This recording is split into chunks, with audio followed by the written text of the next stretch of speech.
For a while, it seemed like the case of Lil Jeff's murder was closed. He was shot, a suspect was arrested, and then, just like that, the suspect was released. But now, shocking new evidence has come to light, and it's raising some serious questions. Did investigators overlook something? Was justice served too soon? Just when it seemed like the truth was settled, this twist is turning everything upside down, and what's coming next might change the story forever.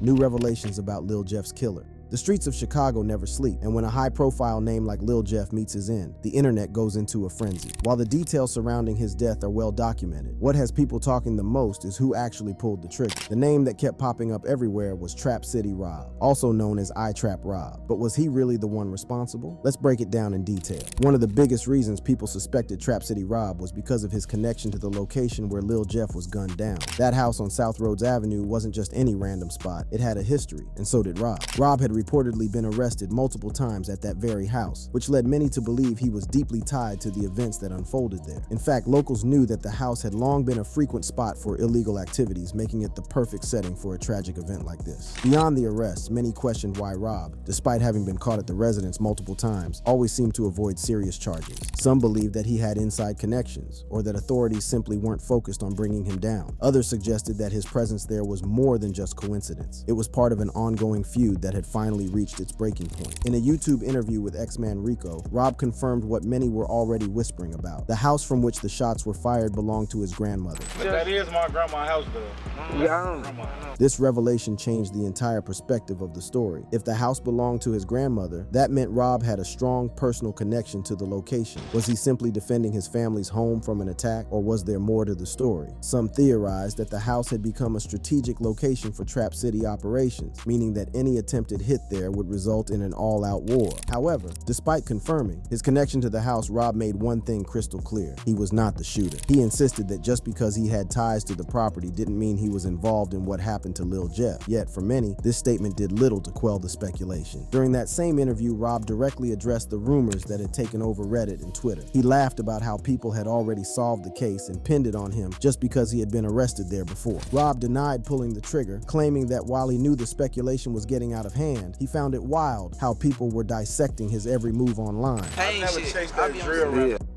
Okay. Conscious, real life. I'm in my environment, but I understand the overall. You know what I'm saying? He went on to explain that he believes street violence is a scheme designed to make black people turn against each other, and unfortunately, many are falling for it. However, he refuses to be a victim of it. He added that many black people are underdeveloped and lack the emotional intelligence to recognize that the violence glorified through drill music is part of this destructive plan. Black man is very underdeveloped and undereducated in America.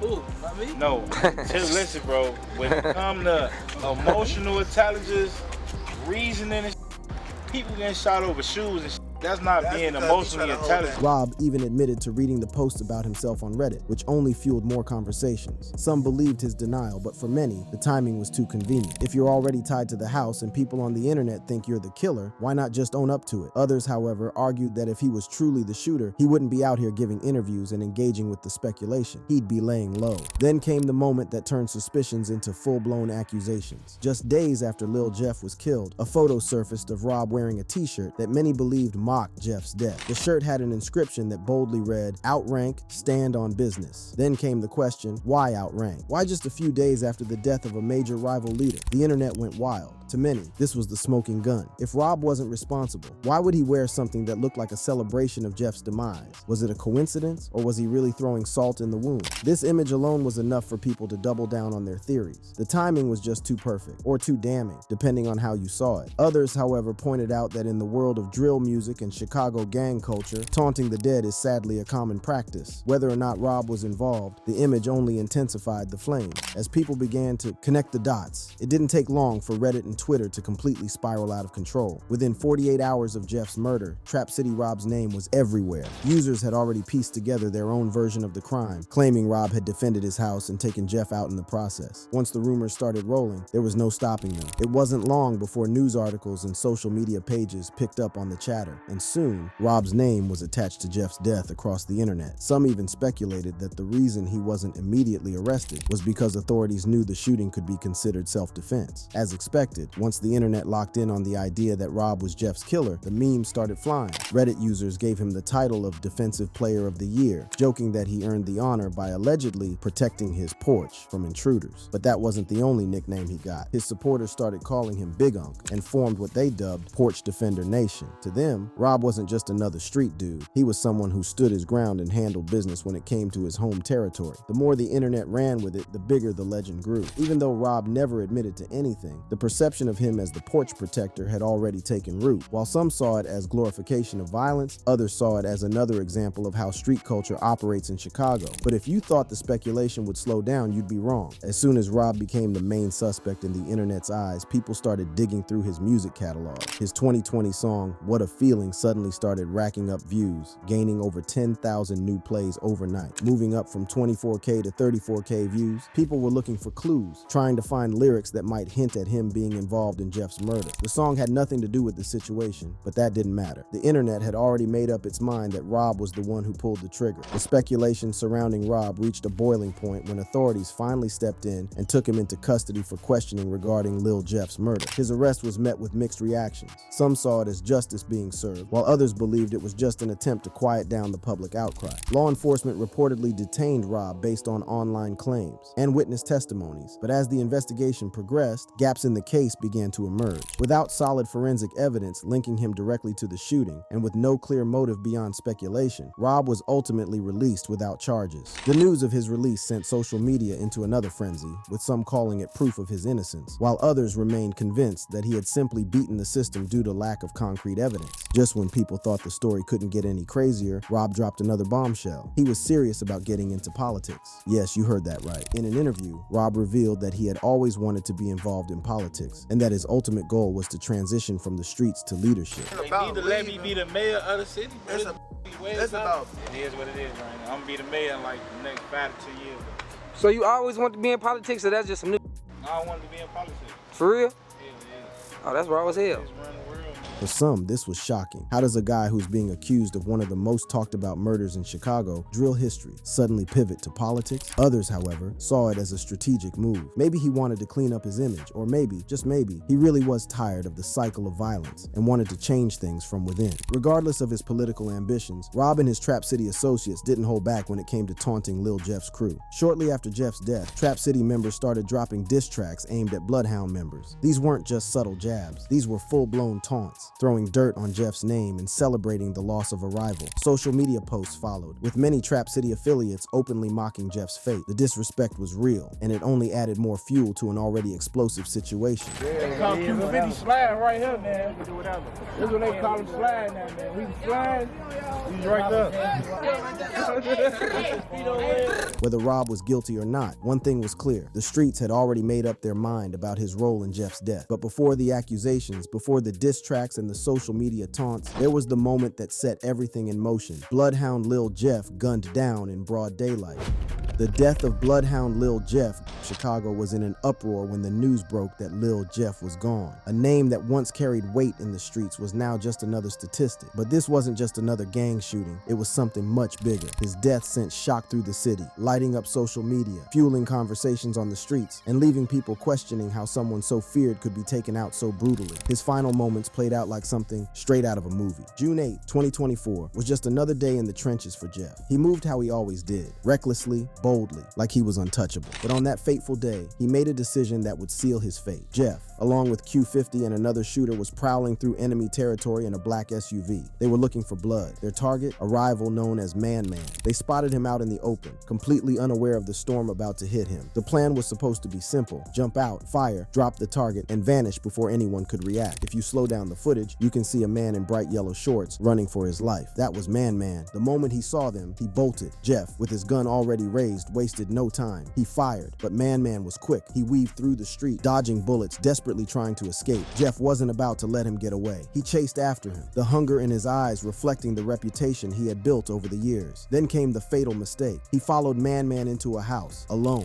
Q50 and the other shooters stayed outside, still firing at a gray car parked nearby, caught up in their own shootout. Maybe they thought Jeff had it handled. Maybe they believed he was invincible. Either way, they let him go in alone. The second Jeff crossed that threshold, his fate was sealed. Gunfire erupted from inside. It wasn't just a warning shot, it was an ambush. Bullets ripped through him before he even had time to react. He staggered back, stumbling out of the house, his body twisting as he hit the pavement. But whoever was inside wasn't done. They wanted to make sure Jeff stayed down. More shots rang out. Reports later confirmed he was hit 19 times. By the time it was over 58 shell casings were left scattered around the scene. Q50 and the other shooter finally realized what had happened. They saw Jeff's body crumpled on the ground, blood pooling beneath him, his breathing shallow. Instinct kicked in. They tried to run toward him, to pull him to safety, but more shots came flying from inside the house. They had no choice, stay and die or run and live. They ran. The black SUV screeched off, leaving Jeff behind, alone, bleeding, dying. The street was eerily silent once the gunfire stopped. Smoke still lingered in the air. Residents peeked from their windows, too scared to come outside, but too curious to look away. Jeff had spent years terrorizing these streets, and now the streets had taken him back. His gangmates eventually came back, rushing him to the hospital, but it was no use. No one survives 19 bullets to the chest. By the time they got him there, he was already gone. The moment the news hit the internet, it exploded. The blogs, the drill community, the entire city. It was all anyone could talk about. The fact that it was caught on camera only made it wilder. People rewatched the footage over and over, analyzing every detail, arguing over what really happened. His closest friends took to social media, struggling to process the loss. One of Jeff's close associates, Lilscoom89, posted a heartbreaking tribute on Instagram. "I love you, I'ma be with you real soon," he wrote. "Damn brother, this don't feel real." AMF Visuals, a music video director who had worked with Jeff, also paid his respects. He posted a picture of Jeff with a broken heart emoji, a quiet but heavy message. But not everyone was mourning. Some people saw it as karma finally catching up. One of the most viral comments under the footage summed it up. "The energy you put out always comes back to you." Another added, "Trying to chase somebody into their own house off the street is the ultimate crash out move." It didn't take long for people to start comparing Jeff to King Von. Both were feared in the streets. Both had bodies on their names. Both had a reputation for being ruthless. And both died chasing their enemies. But the difference? Von had been in the game longer. He played things smarter. He spent years surviving the trenches, got locked up for murder, and still managed to maneuver through the game. Jeff moved too fast, too reckless. And in the end, it caught up with him. The conversations around Jeff's death weren't just about grief. They were about the lesson it left behind. The streets had made him a legend, but the same streets had taken him out. It was proof that no one is invincible. By June 9th, 2024, just a day after the shooting, grief had already turned into talk of revenge. Q50, still shaken by the events, hinted at retaliation. Jeff's father posted a cryptic message on Facebook. "Let it be known, y'all didn't get him. He came trying to get y'all, and what happened, happened. But the saga continues, clear the streets." It was a chilling message, a warning that this wasn't over. Then came June 22nd, 2024, Jeff's funeral. It wasn't just a gathering to say goodbye, it was a show of power. Bloodhound. Affiliates packed the place, paying their respects, but also sending a message. Jeff wasn't just remembered, he was honored like a fallen soldier. They called him the Reaper, a name that fit him both in life and in death. Social media was flooded with funeral pictures, but one image stood out. Jeff's girlfriend dropping the letter Y in front of his flower arrangement. A silent tribute only the streets would understand. Even with all the mourning, the jokes and disrespect didn't stop. Trap City kept trolling. The internet kept laughing. Because in the world Jeff lived in, death wasn't the end. It was just another chapter. His name was added to the long list of fallen Chicago drill figures. Some mourned him, some mocked him, some prepared for the retaliation that was sure to come. But one thing was clear, the streets don't forget, and they never forgive. Speaking of the streets, from an early age, Jeff was surrounded by a world that gave him no chance at a normal childhood. The streets did not wait for him to grow up. By the time he was 12, whispers began circulating that he had been involved in the killing of 18-year-old Molly Ma from Hray Mob. No official charges were ever filed, but in the streets, speculation often spoke louder than any courtroom verdict. Before those rumors, Jeff had been a kid with a passion for basketball. His older brother, Jay Boogie, was already living the life that would soon become Jeff's reality. He followed the same footsteps, and it did not take long for him to transform into something unrecognizable. His home did not shield him from this life. His father, who had ties to the 068C block, was nowhere to be found. His mother was not the kind to pull him back from the streets. Instead, she praised his name. In a viral Instagram story, she was heard saying, "Go ahead, son, your name ringing bells in the streets." I said, "Is that my boy?" Her words were not a warning. They were approval. At 14, Jeff survived an attack that changed his approach to life. Here's what he said in an interview.